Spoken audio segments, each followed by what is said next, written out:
Thank you, Julia. Jump in the back down small so that you don't have to be stretching. How is life going? What are you doing these days? Oh yes. Let me first of all greet you and your management, and I want to say a very big thank you to you for the opportunity you give us to speak to the Liberian people. I want to say thank you, and I want to say good afternoon to our Liberian people, those that are listening to us right now, and those that are in diaspora are following the show now. So we're in the private sector. We're doing our thing as usual because we came from private sector before we went to government. So we're going right back to what we were doing, and we enjoy doing it. Give us a little background about you. Who were you before you became Minister of Public Works? So actually, I'm a business person. I run a company called Tabita. At the time, it was Tabita Renaissance Engineering and Design. And I was into construction business. And we were doing some contracts for both government and the NGO, the private sector. And that's what we were doing. And by the grace of God, we got spotted because our last work we did was with the Pueblo Road. We were one of the contractors that did the drainage. The curb on the Pueblo Road. I was in the private sector. I had a contract to do. That was the last place I worked before I came to government. So I'm a business person and had my own company. I've been the CEO for my company. Now the company name is Tabita Renaissance Group of Companies, because we are involved in so many things. Besides the construction, we are into farming, we do wholesale, we sell, like we bring in tires, commodity, basic building materials things, we bring in the country and sell it to our customers. Okay. Let's go to your time at Public Works. Give us an idea. How did it happen to you? And the first thing I would say, God is great, because I just can't explain how I found myself to where I was at the time, because I want to give a big thank to my mother. Person Weah is a passionate person. When he sees somebody, he takes the thing. So there was a building that got burned on the Oro Chibod, and then my mother, she's the current superintendent for the Oro market. Okay. And then she had been, fighting hard to get those in leadership to help to rebuild the Oro market. So when she heard President Weah was going Chubor, and she ran after him, and she started to narrate her story. And she actually, she was very close to President Weah's late mother. So when she started to narrate her story, he got attached, and then he told Pepsi Yeke to get her closer. And then she told her the market was, it was in a very bad condition, and she needed help to rebuild the market. In fact, the proprietor for the market was selling it. So she came and told me the story, and then she gave my number. So in that process, I got contacted by Pepsi Yeke, and then I managed to form part of the market dedication to meet the president at the foreign ministry. And then when we got to the foreign ministry, the marketeer, they spoke all the cool. And then the president said, "But you're quiet, why are you not speaking?" And that was the golden opportunity I had to pitch myself. And then I told the president that indeed I'm an engineer, that I work for the UN, because I worked for the UN for almost 10 years. Oh, okay. Yes, both local staff and international staff. International where? I was in Timor-Leste. I spent 5 years there. Yes. Sometimes I call it East Timor. East Timor, yeah. Mm-hmm. So while there, I told the president he was interesting because I think he has something that he actually wanted to promote female in the engineering sector or in the public works. So he took my details, I gave him mine, and then once in a while I would check in, and there was an issue that came up with deputy minister, and then he couldn't identify my number with all of the numbers he had. Mm-hmm. And that's why I was saying, I said God is great, because I was working for Mr. Yipoti, and Mr. Yipoti were in that meeting, And then the president was thinking about me, how to get in touch, you know. Okay. And right there, Mr. Iputi was able to say, yeah, but Prada, I know her. She's a contractor. She's working right now in the pipeline road. And then I got called, and I was like, I never went to go before. So it was that long time. We'll talk briefly. We may not be able to cover everything because we did a lot. We'll talk about the basic ones. I want to start with the African Development Bank projects. Okay. So let me just flip through my page. So we'll start with the African Development Bank project. We work in River G. There was a lot of work going while we were serving as minister.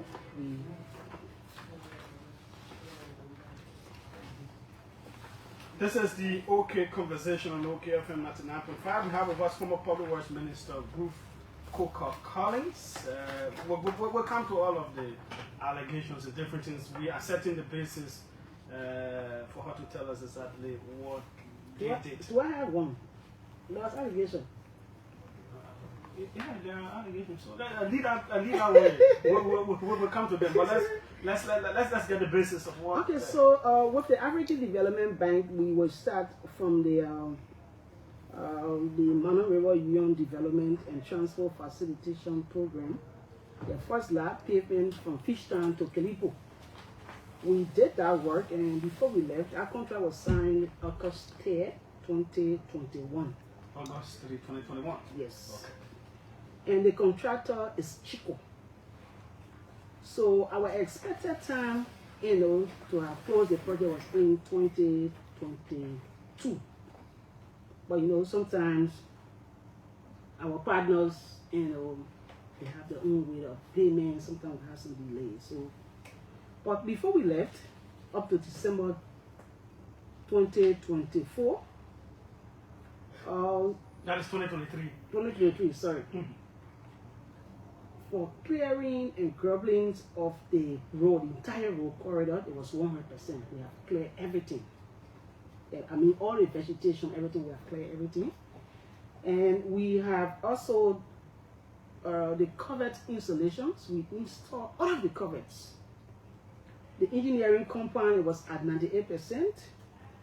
And the bridges that we're building, it was at 80%. We have more than 8 different bridges, different bridges. But it was at 80%. And then the subgrade, where the lateral and all of the formation of the FY before the people can start, it was at 100%. So the base cost was at 69.5%. So I just tried to explain it. I hope you understanding it because because there was a percentage for which we left it, and I think your fact finders can actually find out. So on the overall, we left that project at 68.84% when we left the government.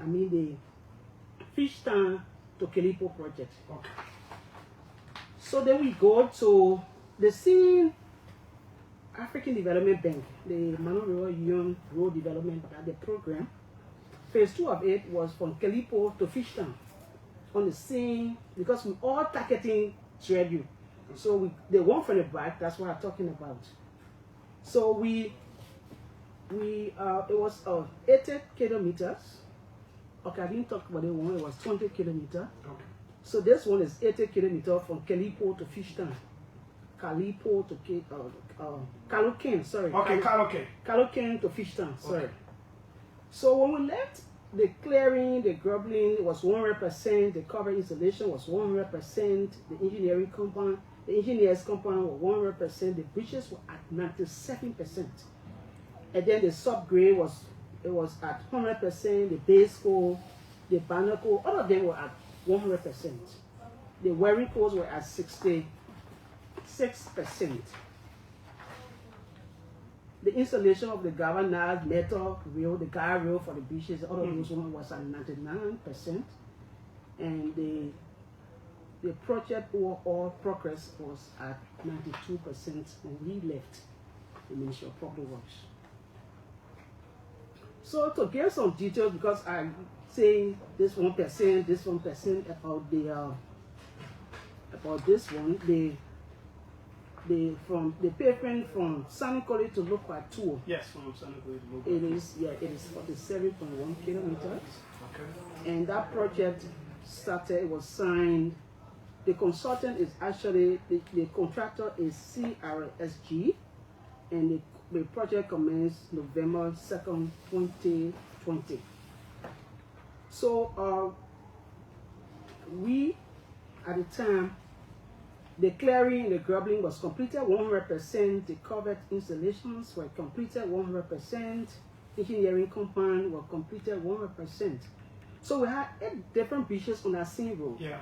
So the first bridge was at 68.2% when we left it. The second bridge was at 51.0% when we left it. The third bridge was at 61.2%. The fourth bridge was 71.0%. The fifth was 67.2%. The sixth was 56.1%. The seventh was 51.0%. And the last one we have just started, so we were 0.8% when we left government. So the overall progress, we did the embankment construction, it was at 87.7%. The subgrade was at around 56.9%. The cross-stone base was around 50%. The barnacles were around 49.5%. And the wearing coast was at 47.6%. So the overall progress we left that work was at 70% when we left. I think it is still at that level. I have not traveled now. Yeah, I have been there over and over. I think there is some kind of stopping of that project. It hasn't continued. There were reports of some complaining. I think the company also that is doing the work there also. Okay, so but actually when I left government, yeah, but because I know I have traveled to Logo, I told 2 or 3 times since you left. Okay. Power. I see where the bridges stop, where the roads, the pavement doesn't continue. They have to bypass the bridges that are being built. Yeah, it was that percent. We left it at 70%. So I can attest to that one because I've seen it. Okay, great. So we will flip a little bit to go to the World Bank projects. We'll go to the World Bank project. And the World Bank project, before we got there as the CDC government, there was 2 projects that was ongoing. We had the Liberian one. The Liberian is the Liberian Road Asset Management Project. That was the first lot was the one from Banga, the one that going to Banga, right? From Weah to Banga. That was the first lot. It was done on the party leg. The reason why I'm going to talk about it because I want to speak keenly about the continuity because they finished it. 2023 it was ongoing. Almost we had some minor things to do about it. The lot 2 was from Banka to Ganta. That was the second lot. So the project did not finish completely. Right? We had some other things to do, like some places there we had to do maintenance. We had to, because the bank still had to do that. So we were continuing with it. So then again, it came in another lot from the cocoa factory to Teddyride Junction. That was 6.1 kilometers, and we actually started that December 27, 2018. We started that one, and it was at, when we were leaving, it was at 93.8%. Because we had to do the roundabout, and there was some hitch up because the bank actually has some issue the way we went in the red leg to because the marketeers they kept they couldn't get a chance, so we went a little bit and then we said, oh, we gotta give a chance. So the bank has an issue and we are going back and forth with the project. So it was at 97, it was at 93.8% when we left it, just 7 to have it completed. So the roundabout, I don't know whether it was actually dedicated because it was almost finished, and in my mind it's not finished yet because the plan and program we got for it is still Austin. I see some artificial stuff there. That was not the plan and idea. That's why I said to have to give our visitors, our partners, those that will be coming in the country, to give them to make them to believe that it's a green country. We are green because we wanted to go natural to natural grass and all of those ones. But I see something the carpet, So it's still not finished. I can see in my mind. Maybe we kind of talk about that. Okay. So we have the Southeastern Road Asset Management, which is a secret. The government took that bold step. That was the issue where the bank is saying, okay, this road you want to do it, you have to take the first giant step, which is the 39 kilometer from Ganta to Sakepi. And then the government, the World Bank. The government, our government, that was the government first project. The government, because the World Bank is looking at us. We want to pave the road from Ganta to Shredu. So the bank said to know that you are really, serious about what you're saying, take the first giant step. Okay. And then our government took the first giant step and they started the first Sikram project, which was 39 kilometers. And we started, that project was around $32.752 million project. And it was 39 kilometers. And then we worked, and the work started, and the work was actually ongoing, and we left it at, sorry, let me see what the percentage is. But we started working on it, and we went so far with it. And I think it's still ongoing because yes, it is. At one point during your administration, it kind of stalled. Because I think there were some financial issues. Exactly, because it was being financed by the GOL through the road fund. And we had so much to do with the issue of road, so we were kind of very much in tackle with where to go. So it was around 15.21% when we left it. Yeah, so, sure. Yeah. Because it didn't go very far. Yeah, it didn't go very far. It went out of Ganta and then there's a break around that bridge, and then it picks up from there. It went, and then it stopped. And then there's another breakage in between, and it went a little bit further, and that was where it stopped, because I was traveling along that line. Exactly. So don't break, you saw there's some critical sections that we needed to do a lot of work. So when you see that place like that, you leave it and jump to the next day. But it was just not too long, it was not too far when we actually left it. So we actually go to the retract. The one that takes us from Tapeta to Totem. That one was signed. It was signed September. Sorry, it was signed August 2023. You mean the Tapeta to Totem? The contract. The contract was signed. The financial value of it? The financial value was 32. Sorry, it was $32,750,000. You signed it? Yeah. Your government, that means the money was secured. The money is secured. Yeah, we signed that contract. Okay.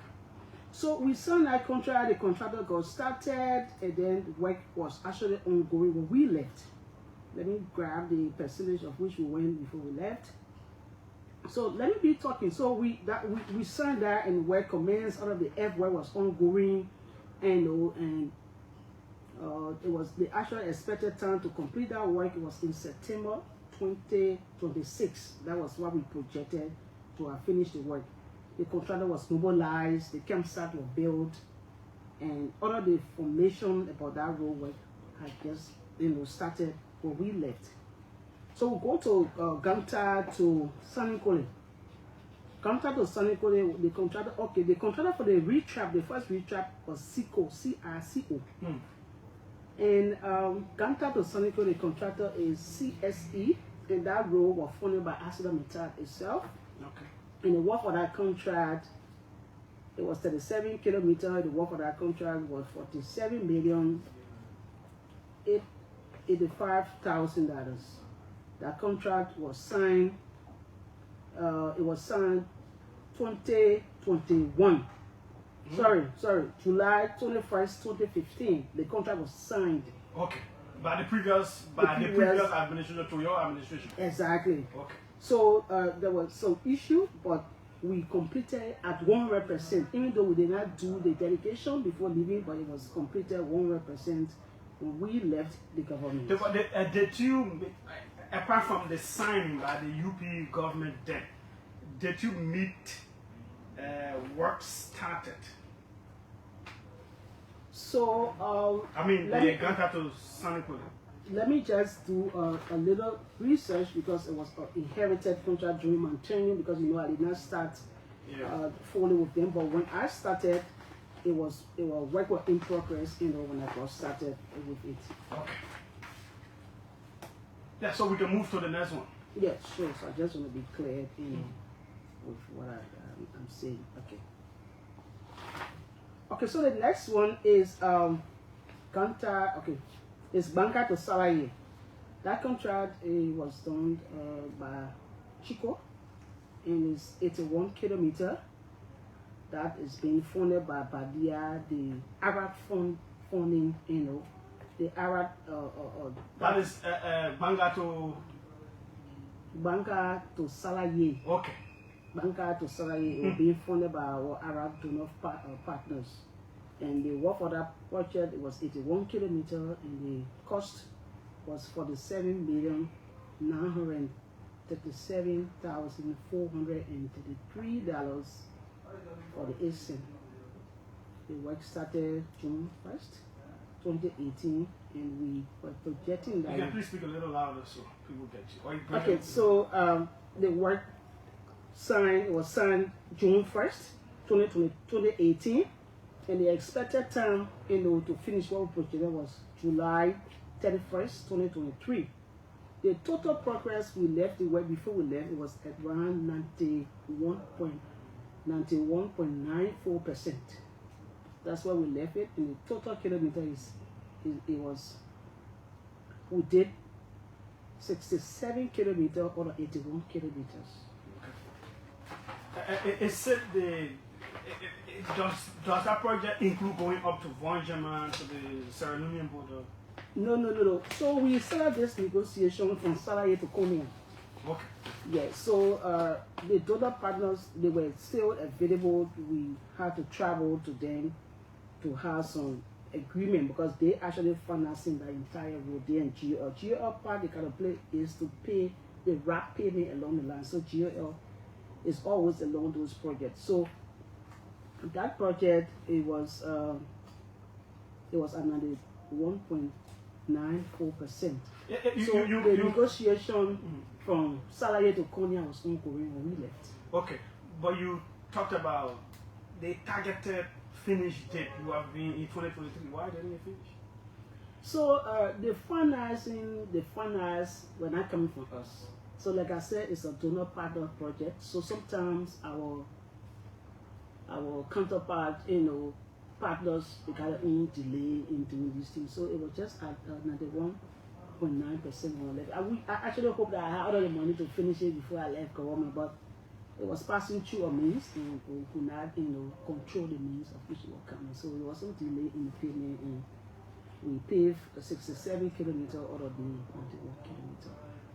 Okay, so those were the major projects your government backed upon, mostly some not finished and all of that. Now, bring us to what other projects did you do as a government in terms of road pavement, road works and all that?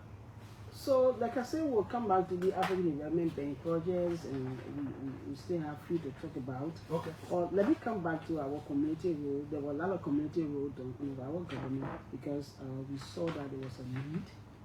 So we did Tusafi U-curve. It was 2.6 kilometers. You just speak to the microphone.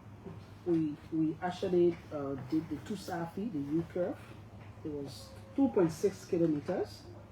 And we did the section of the Corwell Dixville Road. It was 2.3 kilometers and it was completed. The section of the Corwell, the EAW Weah Community Road, it was 5 kilometers and it was also done. And we did the Chubor, the Pequeno. That is Oro. The Pequeno Fairground, the Rehab Community, and the Simako Town Hall, Patient Shop Road, the Dwazon St. Beach, Surface Road, Soclene, East Island Community 540, the Weah Street. The Boakai community was 4.7 kilometers, the ERA2 community, the VOA, Menitema Road, Copper Farm Road, Morris Farm.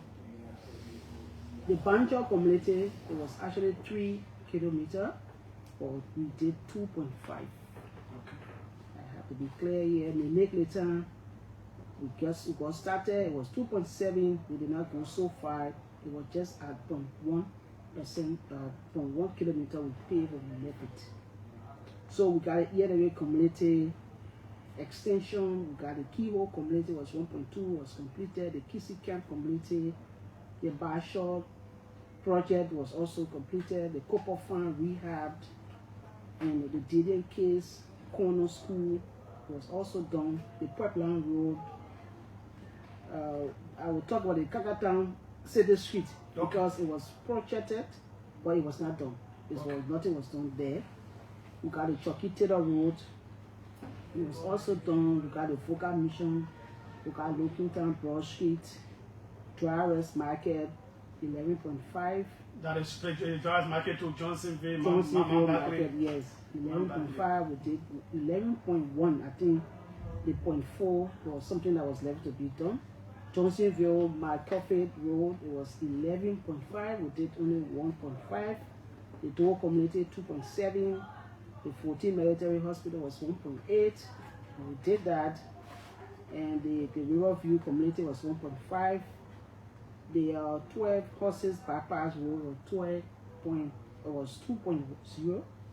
24th Street Community Road, Beachside was 0.1. The Weah Street, 0.8. Carfield Road, 0.8. Benson Hospital Road, St. Road, Red Light. It was also done. The Douala Road, opposite ERA Hospital, was also Duaka Road, opposite ERA Hospital, was also done. The ERA ABC Road, the VOA, R2 Community, Barclayville, City Street was done. The Greenville City Street was not paved because it was a chip seal. Okay. So there was a lot of needed to be done. Like I think many of us saw the formation of the RIA road, so we got knowledgeable how roads work are done. Besides the asphalting, there are a lot to be done. Only the base work before you do the pavement. So the Barclayville was done, but the Greenville, the covered lands were done. A lot of work was done, but it was not paved. That's why you see it's not that we did not touch it, but a lot of earth work was done. The Buffalo City Street is the same, and it was 2.5.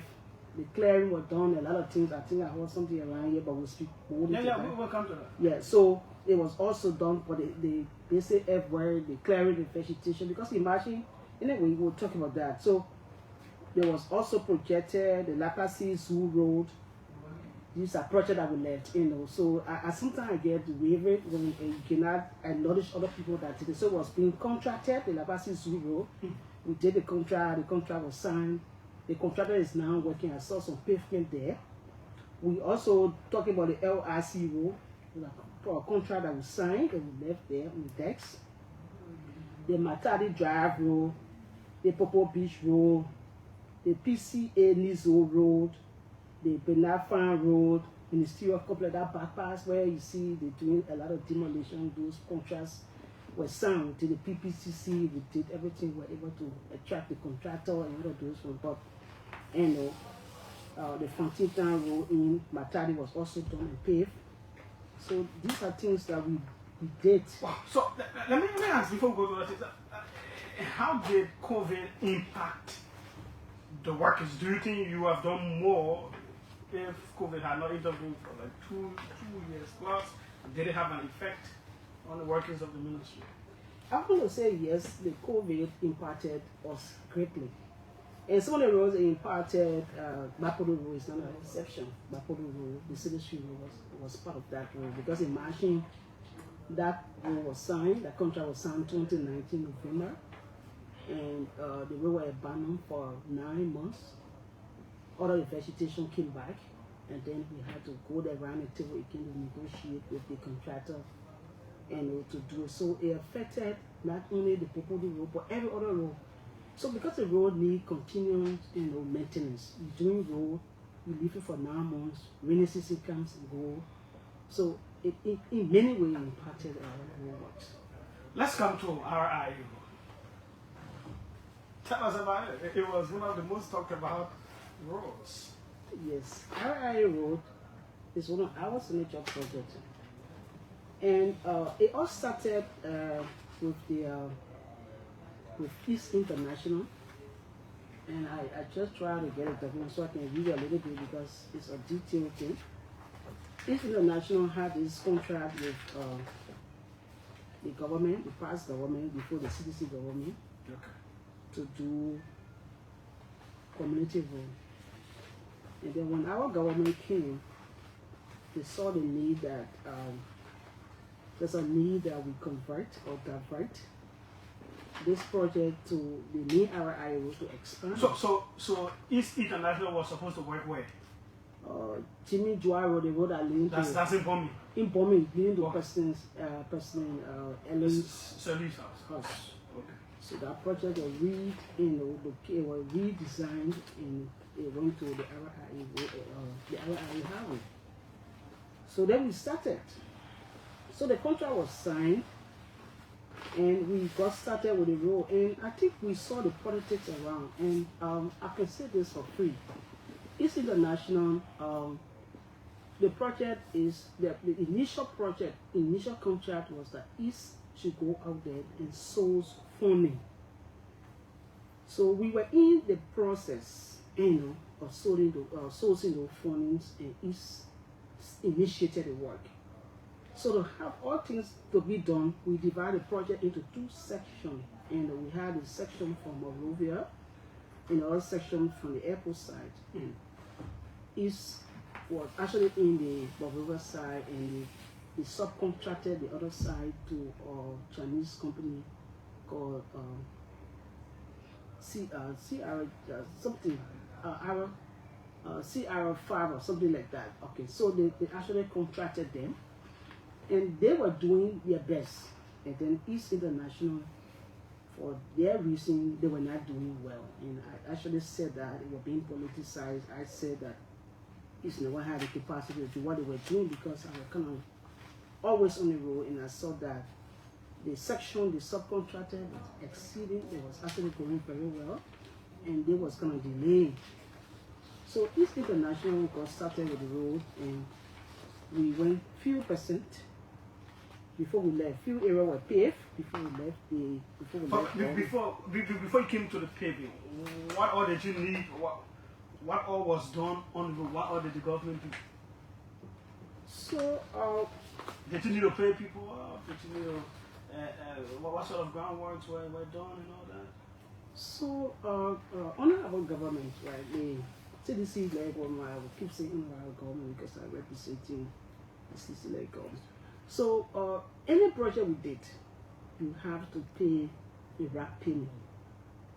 You have to pay those people because for some reason they have resided along those corridors for years.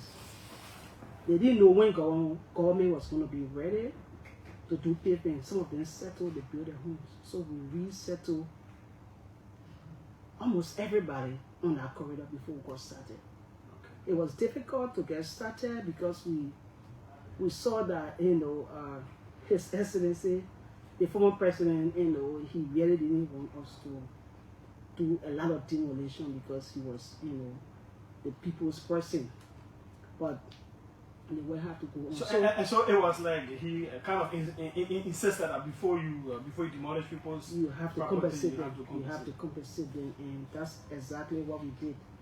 Not only the RIA road, even the ministerials, the overpass which we're discussing today, we were in the process of finalizing the process with the Chinese because it's a grant. We we contributed 100% to have it, completed, before. But they had their own set time because it's a grant. They have their own set time to get started. So they told you when they were going to start? Yes, they told us when they were starting 2024. That's what the Chinese told you? Yes, what they told us. In terms of the RAP payment, did you pay? We paid the RAP payment up to probably 90%. Okay. I don't want to call on it, but one of the bigger business along that side, they were part of the process. Everybody, the only person we had some issue with was the building that is actually left right there. Right now. Yeah, I mean, I don't want to be there, want to be calling it, but that was the building we had some issue with because our RAP team was because it was like before the guy got started, there was some conversation held, and he continued. We stopping at a point. Then he did not listen. He continued until he completed. So here the demand was actually just more than what we expected to pay, and was just on and off and on and off. So the building was not actually supposed to remain. The building, when he initially started, right, we put a mic on it, like we can do. We put a mic on it, and then he still went on to do what he had to do according to the RAP team.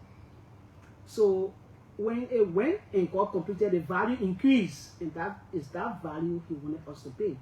So what we could do to free our side, the Chinese came in because we were in the process of designing, going back and forth with the design work. And then the Chinese said there's a need, should not be followed. We can redesign this entire overpass and he will not be affected. And that's what it did. Okay. Yeah, so I mean, he's there. I think you can see he's just there. So all of the formation around him and everything was talked about and I mean everybody was paid around him and then how we moved to. So everywhere we work, even on all of the projects that we listed, the African. And one thing the World Bank and the African Development and the donor partners, they're actually very keen on. You cannot do any work without settling with people. Because for some reason, people don't know when you will get started, him on the way, I think there's a conversation supposed to be held. Yeah. Now, what about the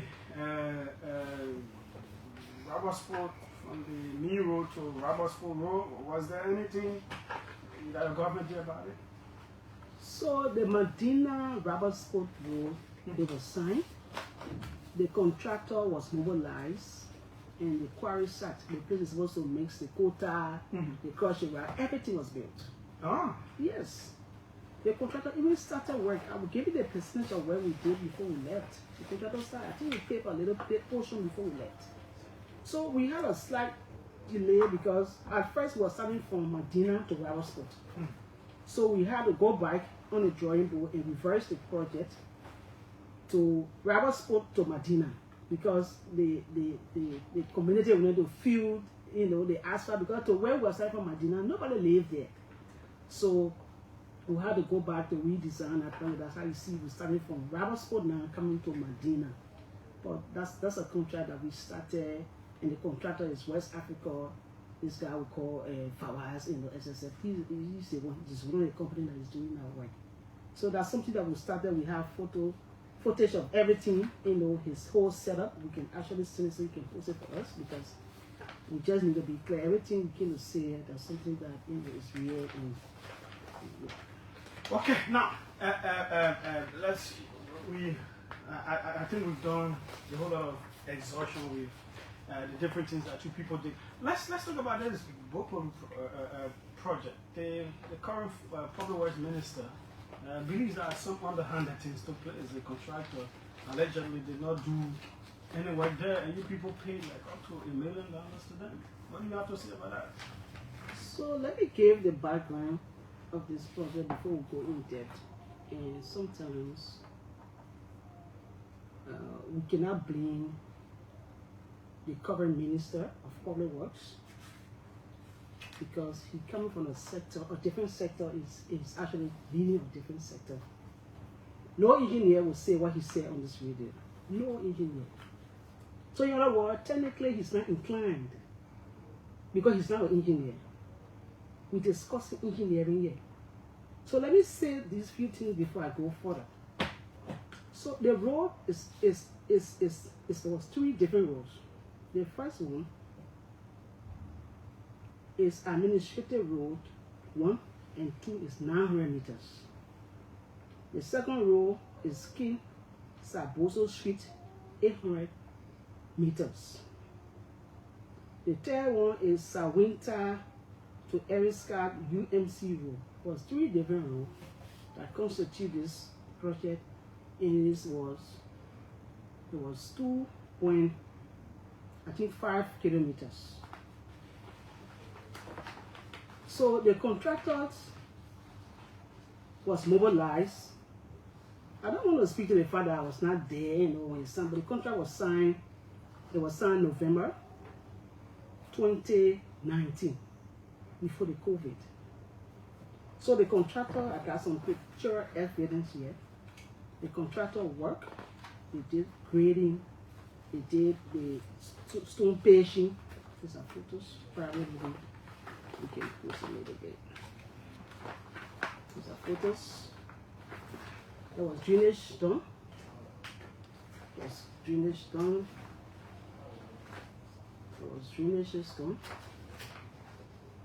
I was in a soft copy actually, but I just wanted to show you. These are drainages. Stone patching. It's still there actually. So all these works were done, but when the COVID came, the contractor had to slow down. These are his earth-moving equipment that was mobilized on the side. These are guys working. So what I'm trying to say in essence is that that our work done, and the shooting aspect, almost like a building a house, right? You start from foundation, you have to do your foundation, do the columns, do your tile beams, and do everything, and then the chip shooting is the last thing supposed to be done. So we're in the preparation of preparing the road when the COVID came. And then the contractor left the scene in 9 months. We had to call the contractor back to continue. Because even though I didn't receive the first payment, but we were negotiating that he gets started. And to make him get started, he was saying, guys had already exhausted all the money, you saw the work we did. That's how the second payment came about. But one thing I want to make clear here, at the Ministry of Public Works, our works are in phases. Okay. We could have phase 1 to do clearing, to do the drainages, the cover lines, and everything. That could be phase 1. We will have phase 2, maybe to do the stone patching. So there were a lot of money left in the budget for this road because we did not do the sealing. So that means after every phase, you can do payment. Yes, and the payment is not just done single-handedly. We don't pay it. What we do is that we initiate the payment by our own assessment. So let me just tell you the truth. We got the project engineer. We got the project engineer. We have the resident engineer. We have the director. We have the assistant engineer, the deputy minister, the assistant minister, the deputy minister, before the minister. They all go there and verify what the work was done. Then to make payment, the Ministry of Finance, they have a compliance team. They also go on the site and verify that this project, this payment request that was sent for this phase, it must be verified before they do the payment, including the road fund. They have a compliance team. So it actually possible that somebody will sit on this radio who failed to inquire and make loose statement. And I can say I'm disappointed in the current minister to sit here and say your thing was not done. That allegation is false. We have evidence that the work was done. The only thing I know that was not done was the sealing. Sufficient work was done. Why wasn't the sealing done? The sealing was not done for several other reasons. So the contractor said this work had been abandoned for 9 months. He wanted us to do an addendum to increase the price. We were going back and forth with this contractor, and And that's how, and it came machine 20. What was the total value of the contract? Let me just check this out. Like I said, I made this contract. I'll give the total value soon. Let me just check. So you didn't pay that total value because the full work wasn't. Yeah, we did not pay the total value. We paid per the phase that was done. Exactly. So I will try to get the total value probably maybe from my phone of that project. But work was done on the road. I can say the work was done. What was not done was the seeding. Seemed like the Greenville, there was a lot of work done, a lot of clearing, a lot of compaction, everything was done. Seemed like the Riverside City Street, but the seeding was not done. So the seeding is very, very, complicated to do. You don't do it when it's raining, you don't do it when it is raining. So we have to set the base, set the stage, and when everything is set and ready, boom, into the seeding, which is the chip seeding. So it was that stage, that it was left. You will still see the drainages. If you go on the road there, you will see the drainages. You can go to the road front, you can go to find out those that did the compliance, maybe probably you have the document, but there was document to say that the contractor will mobilize the work, and work was done on the site. Okay. Now, what is this thing about you giving contract to your husband or his relative or whatever? And I want to say thank you so much, Julia, for asking me this question, because this is the question that I have tried to explain over and over and over and again, and the Liberian will stay bringing out. I do not know Sebastian Collins. He is not a relative of my husband. And the contract in question, I do not sign it. That contract was signed between Sebastian and the road fund. So the road funds, they are an institution. They signed service contract. The contract they signed was a service contract. It was not a road works contract. So that contract was signed by the finance minister, the justice minister, and the road fund. If you check that contract, you will not see my signature there. So I just don't know. But at that time, it was last in propaganda. But we have reached the reality, and I can say this. So this Sebastian Collins person is not related to your husband, except that they have the same last name. The same last name, except everybody telling us that all the Collins are related to my husband in this country. I don't know Sebastian. The last time I interacted with Sebastian, he wanted us to do some business, and I said, no, I cannot do any business with you, because it would actually speak the volume that I know you and you myself are doing business. That is after this allegation came up. No, just recently in this government. That is what I'm saying. After the allegation came up, he came to you that. Yeah. So I said, no, I can't do anything with you right now, because I don't want us to be seen together. People say, oh, that's the same thing we're saying. But I don't know Sebastian from anywhere, and he's not related to my husband. And the contract in question, I did not sign any contract. That was a service contract that was signed by the Ministry of Justice, the Ministry of Finance, and the road fund. I don't have my signature on that contract. So let me say this while I bring to the hearing. I do not know about that contract. There's this thing in your county about some road that was supposed to be done. I've been hearing, because before you came on this air, I posted that you were coming and people were sending me stuff. So there's this thing about, I don't know, some allegations against you about a road incestors. It's the same thing, and for them, they are blessed. It's the same thing we're discussing here. There were a lot of work done, cover lines were done, roads were, grading was done, everything was done, and the contractor, there was a delay in his payment, and the contractor did not do the sealing. It was the same sealing thing we're discussing here. So I don't understand why people would think that when the contractor delay and contractor don't pay it, then the engineer or the ministers is responsible. No. Yeah, because people are saying perhaps you allegedly ate the money. But how? How can I take a contractor's money to be paid? The contractor is just here, sit down in, and he's in town here. So, and to prove that, the government, this government, our Joseph Boakai government, right? Last budget year, 2025, they put $397,000 in our budget for that same road. Was it done? No, I mean, the same propaganda, the same politics, the left it and slide. In this year again, this government has put $750,000 again in the budget for the same road. So And I don't want to go like our legislators. They must wake up to go after these things, right? They sit there, they put money in the budget, they don't go after it. It elapses. Then you want to say somebody eat money. How can I eat a contractor's money? So there were phases he did some, he was paid for some, the same thing. So the phase for which he worked, he was paid for it, and there are a lot of money. The money that was left in the budget, that some money still coming out.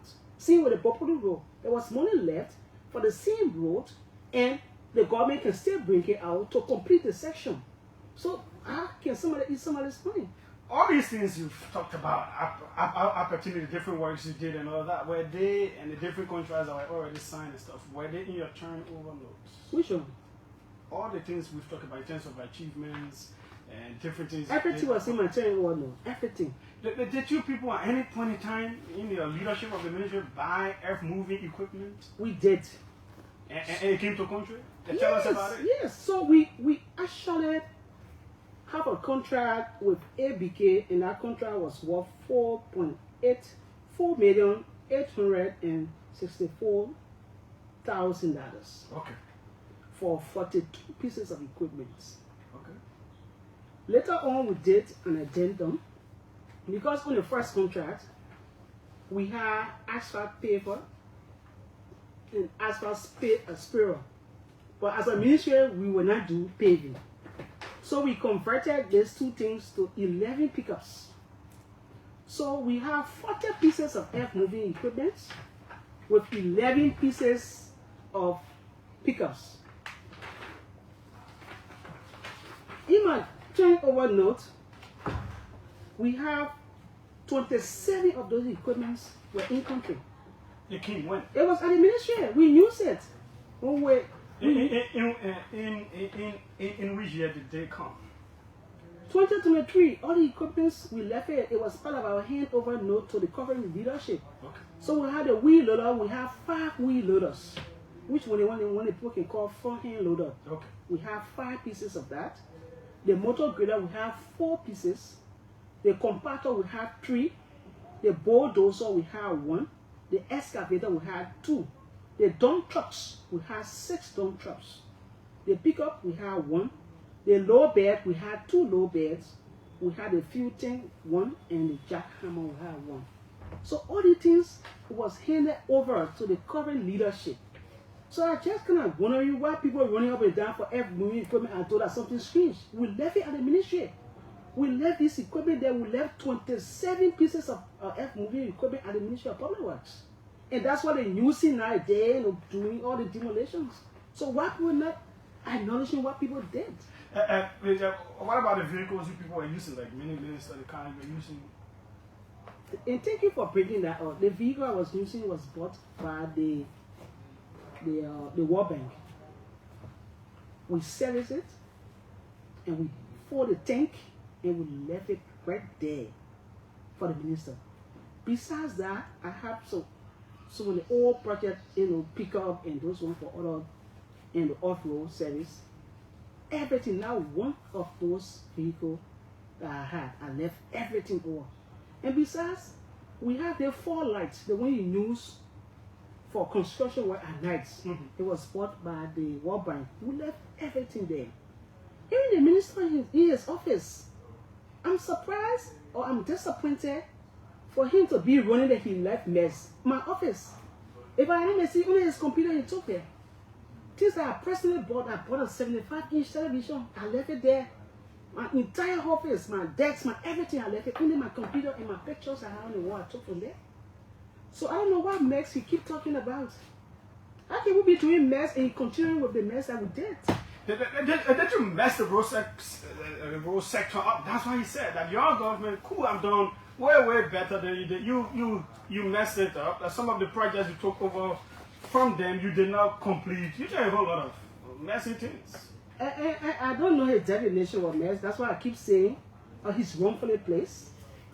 Technically, I think this will be the last one because we, the engineers, we will not sit that to happen anymore. We'll petition any president to take somebody from in the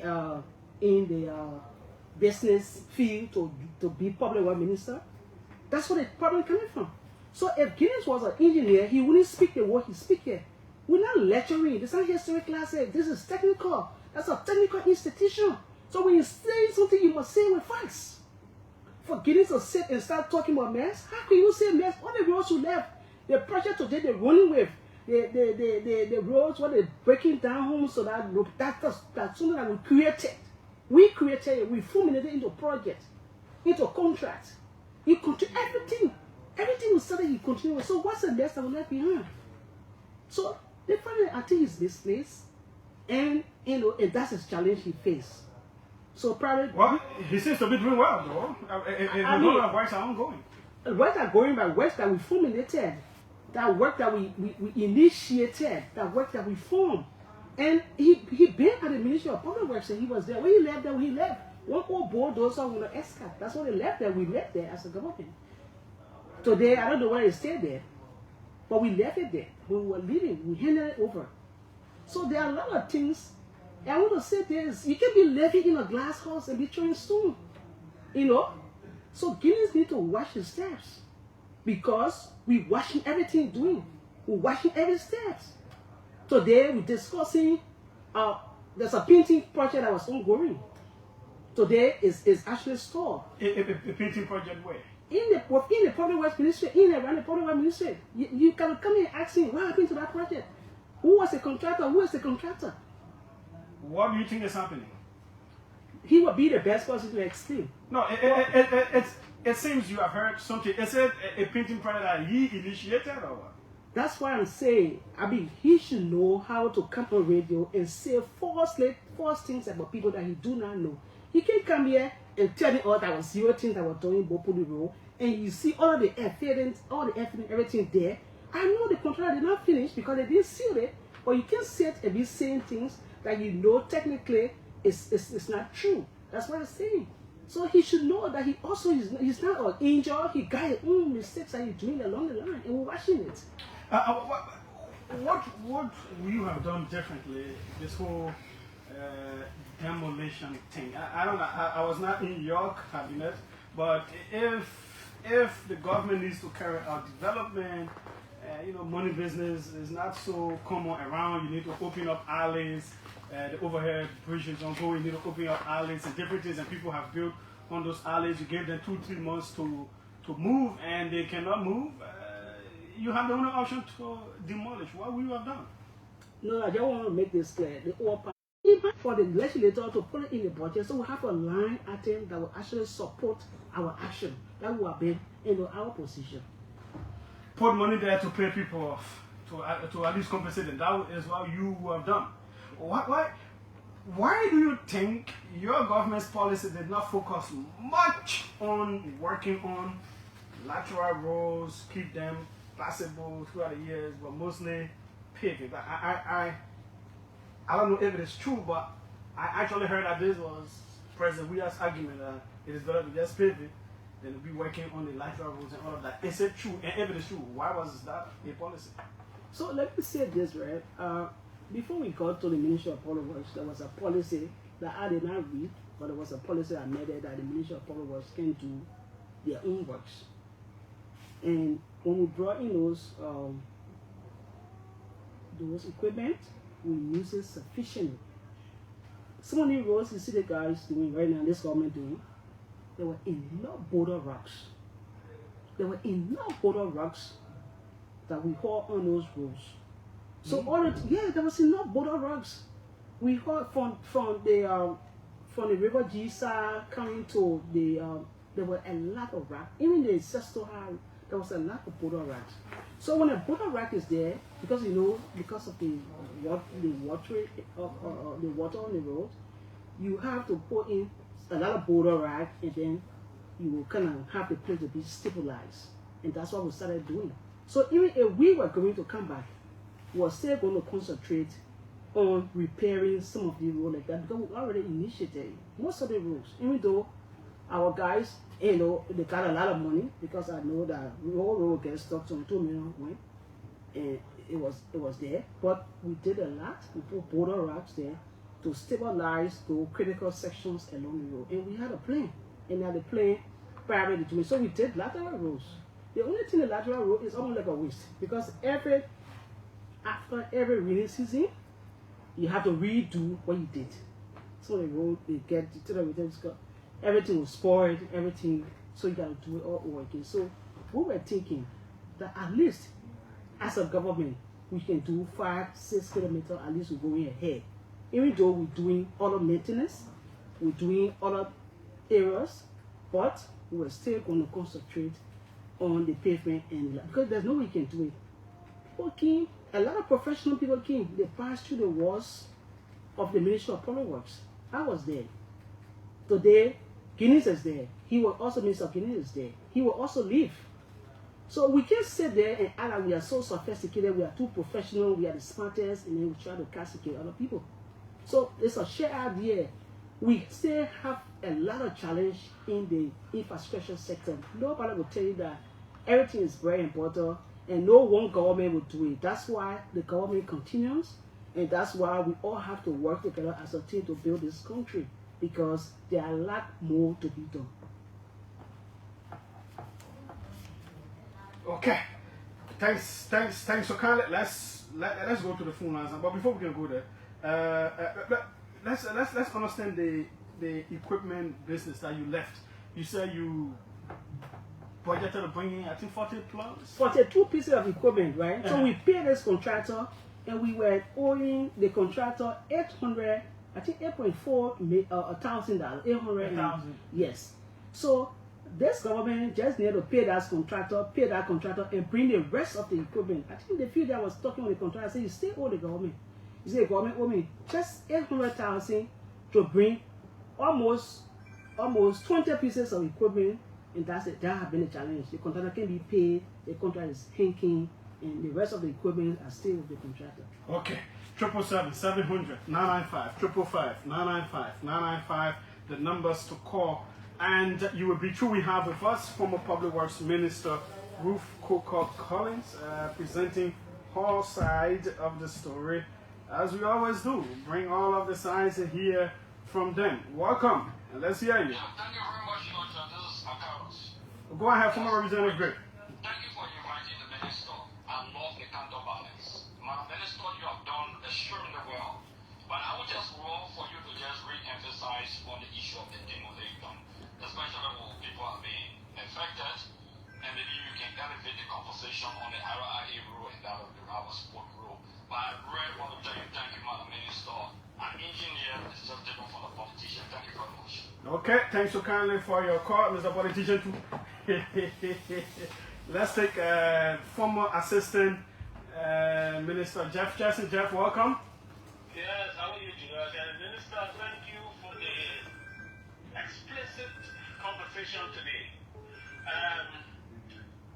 Julius, as the Minister said, right, we inherited a far messy public works from Giddings than what we gave him. We gave Giddings a paid yard. Public works paid yard was... No, but when the Salif administration was leaving, Giddings was Deputy Minister. He wasn't Minister proper. It was Judy Moore who was the Minister. You were in the hierarchy of the ministry. So that's what we had, that what was handed over to us, a far messy Ministry of Public Works. And we gave you a far better public work. We left a public work with more equipment. Minister, we received 23 pieces of the equipment. The balance in our contract is $840,000. She said so. Yes, together. So we left you with, we received one completely messed up bulldozer, one excavator that was completely damaged. Those are the only two equipment we received from the Ministry of Public Works. We left them with over 23 pieces of brand new equipment and a contract for 47 pieces of equipment. That's the kind of public work we left. Come to the demolition. Look, we built roads in Clarendon. Don't community, we didn't build one house down. We didn't do us because we have professional people that are doing it. Look, I'm a team that is team and the Ministry of Public Works far more is so much incompetent. The minister, let's be clear about this. They are so incompetent. That's why you see them going around breaking people's houses and making. Thanks so kindly, Jeff. I saw Benjamin Myers from the ministry calling. Benjamin, you can call back. Let's hear from your end before I take other calls quickly. Okay, let's go overseas before a call comes back in. Welcome, let's hear you. Hi, thank you for taking me. Yeah, what's your name? My name is James Weah. I'm calling from Pennsylvania. So, my sister in the room is my sister. We went to school together. I'm so proud of her. I mean, I'm happy that she went out to that level. So, my concern this morning is, as she was deliberating and listening to her, but you see that we don't get a problem to this. We have to go beyond this policy issue and try to focus on like anything like real principle party. These two big group of people, the Union Party and the CDC, wherever they go to this kind of discussion, they try to elevate the party other than the country. I mean, she explained everything. My own sister, I mean, I got problem with some of her explanation. I know that she's trying to be economical with the truth. In terms of what? I'm not aware of everything. That's what I'm coming to. Like, I think of two things. I think of two things that are making me to know that everything she says over there is not true. So, when she talked about the Yikipa project, when you ask her a question, that was there any way you don't want to go, she said she doesn't know she has to check, which is not true. Yeah, No. It was Ganta. Wait on, Chief. Hello, Chief. Hello. Yeah. It was the Ganta to Sanikule. She said it was in progress. Hello? Yeah, but that's it. Yeah, she said it was in progress before she became minister. So she cannot say. I agree. And that's what that's the same thing I'm talking about. So she knew because all these projects, there were gentlemen, there were documents for it. So but the reason why she didn't want to say it is because everybody want to elevate themselves. But she admitted to projects that they inherited, and she said that there were 4 or 5 different things that she said their government inherited from the previous administration. So why do you think she would not clearly talk about that one too? She talked about those projects, but she did not tell you the progress of those projects.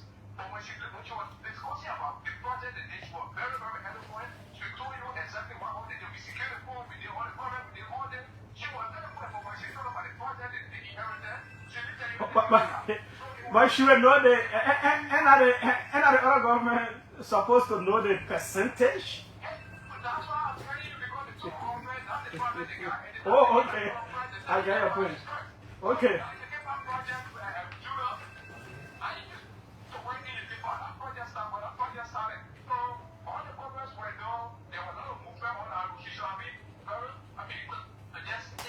Okay. I got a detail already. Okay. Okay. Thanks.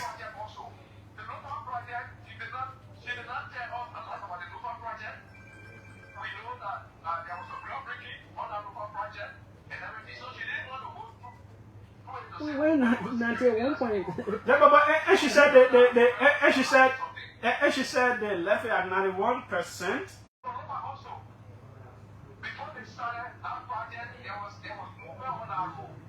Nothing was done. Nothing.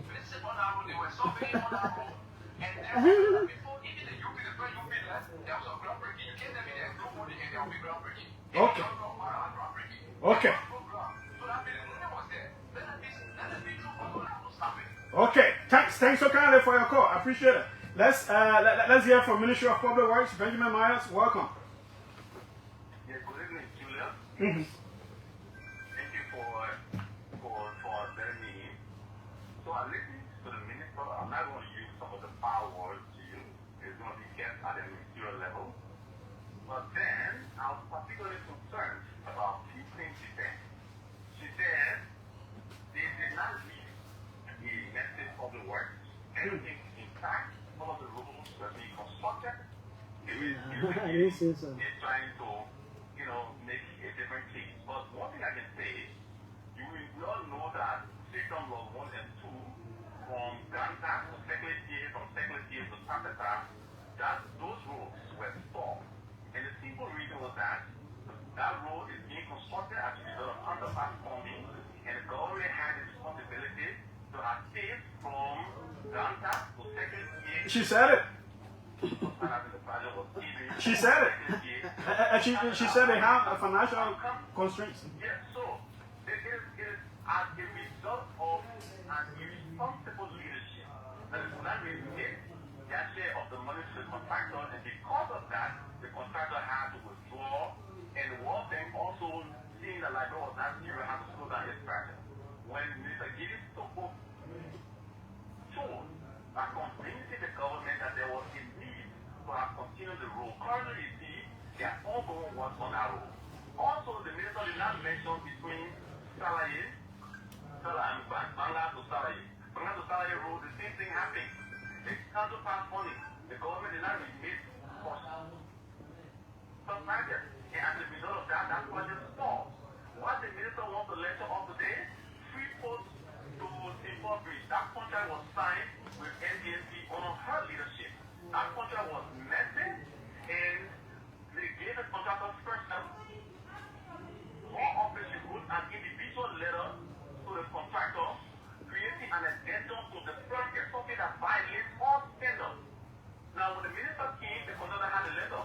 Who asked you to create an addendum? I don't know why the line is breaking up, man.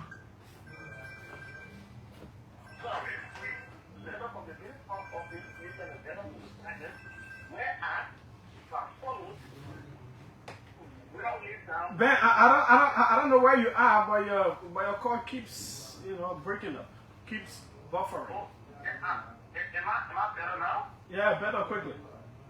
Yeah, am I better? So the many projects were stopped.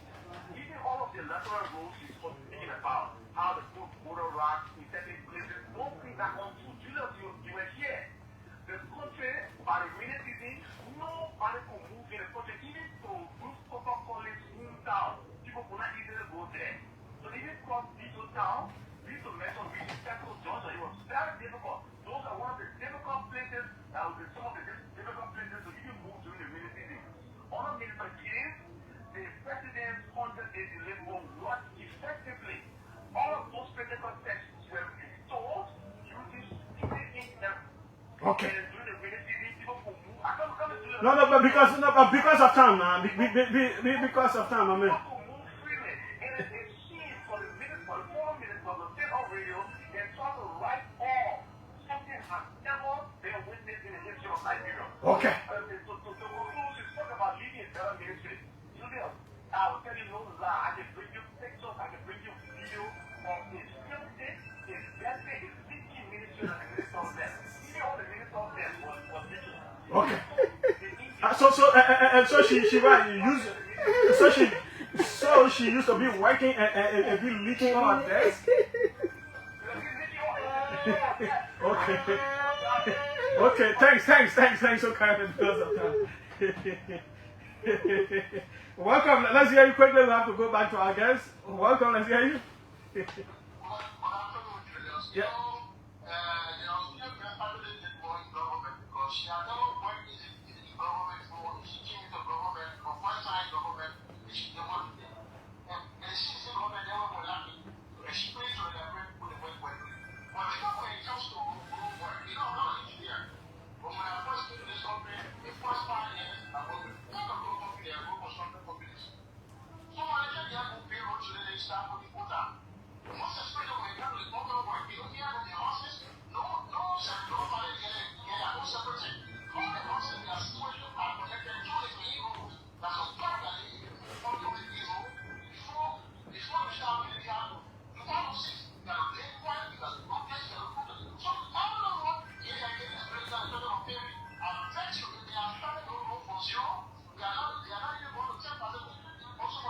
Okay, thanks so kindly. We'll hold you there. The line is so hot. Let's take from our Deputy Minister Todd. Deputy Minister Todd, welcome quickly. Yeah, thank you so much, Julius. Thank you. Because of time, I will be here. So quickly, Minister, thank you for the brilliant presentation. The reality is the Minister of Public Works will turn over to the current regime in a better position than we made it. They have already stated that, you said stated that. But the reality is, you cannot say that the former regime turned over mess to this current regime. Then you lead a massive leaking ministry. It was leaking on the minister's desk allegedly. Those are petty. So I don't want to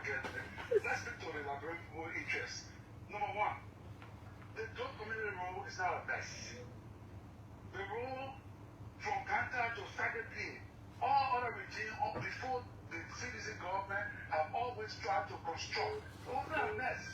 The rule from Sagapie to Tabeta, it wasn't a mess. The Jitme contract, the rule from Kanta to Senegal wasn't a mess. The rule from Senegal to Kaple, Lokato wasn't a mess. The rule from Senegal to the Mali Fee, wasn't a mess. Another talk about rule. Government, I go right over here. The same ones made a common rule. Wasn't a mess, meaning you have to start in stages. From Baba to Saget To Salaye. To Salaye. It wasn't a mess. You can't say those rules are a mess. Mess separation. And many other community rules. The Boakai rule, Okay. and all the rules in the Weah community, the other two community rules, the Ralphie Highway. She named all of them. She named all of them. You don't need to belabor the points. The 5 days to us, the Minister of Public Works was in a far better position. Okay. Quickly, you had 2 equipment. All 2 were Procuta. All 2 were Procuta. 1 excavator and one wheelbarrow. It was all Procuta. We left over 40 some pieces in brand new ones. Alright? You didn't need to pay the balance money to get the balance, but we have brand new equipment in stock, we have trucks in stock. You cannot intervene, you cannot make a substantial intervention. Okay. You don't have the equipment to support it. Thanks so kindly. So we'll hold you there. We have to go back to her for the last 4 minutes. Let's squeeze in Benedict, called by former Assistant Minister of Finance. Benedict, welcome. Yeah, thank you, Madam Minister. You're doing extremely well. I want to say thank you. One of the things Julia did to ask the former government minister, one of the mentioned road contract was left. One of the change those mentioned contractors because if it was mentioned for us, they should have changed all the contractors. Madam Minister, I just want you to throw school right on the rule because I didn't listen on the rule from Sunday to Tabeta because the most progress they have made on kilometer of road is from that road from Sunday to Tabeta. No, that's Saclé Pierre too. Okay, thanks so kindly. We'll hold you there. Let's squeeze in this one. Welcome, 30 seconds. Hello, Julius. My name is Nancy Kabara. I want to get. Madam Minister, thanks for the excellent presentation. I am so proud of you as a woman, and I believe that a lot of young women see you as their role model. This is a reason why women should be given the opportunity to study and to learn rather. Somebody said she was being economical of the truth, no, she wasn't. She didn't want to be a liar because the other gender lies with no fear. What she's trying to say, you Judas, when you answer, one of the past United Party government was the one that started the project. She said she has to do a research because she met the project ongoing for her predecessor, which is the late minister. So she cannot lie and say, oh yeah, it was done or it wasn't done. So she was not being economical with the truth.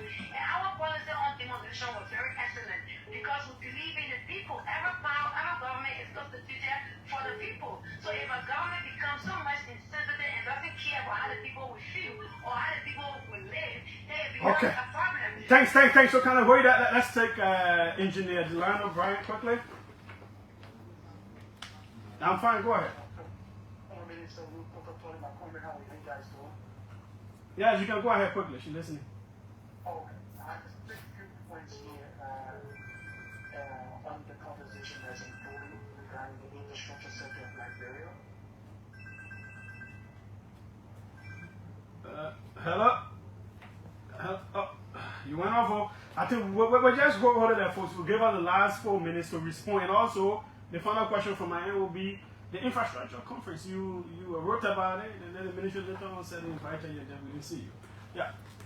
So you want to start with that? Yeah, start with that. Okay, so, the communication we wrote, it was not that we were craving to attend.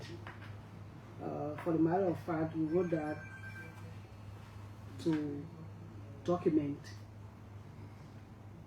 our current leadership because that was not the first. They have had other engagements. In fact, the Road Fund and other people, they had other engagement, and there was no communication actually written to any of us.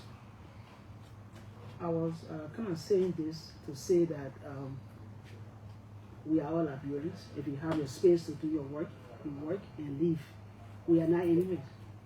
So that communication was waiting for us to archive it, so that when he is served in outside of government, that he can use it as a reference. But not that I was actually really in a craving to attend. So when his communication came, when his online invitation came, I was actually, I had another engagement to go to. That's why I did not attend it. And he did not call me. Nobody called me. Nobody called me, and I saw some text message from somebody telling you coming or you're not coming. So, I mean, so I had to do other things, you know, that I have already planned to do. But the communication was not basically because I wanted to attend. It was just to make a point that this should have happened and it didn't happen. Exactly, I think it was clear. Okay, can you respond to the other things quickly? We have just 2 minutes. So we are not disappointed to listen to the caller from the Ministry of Public Works to speak the way he spoke. We are decent. We paved the Ministry of Public Works. We changed roof. We did a lot of work. To say we never message Public Works, you know, I mean, it's not strange because our people, they are noted for that. They speak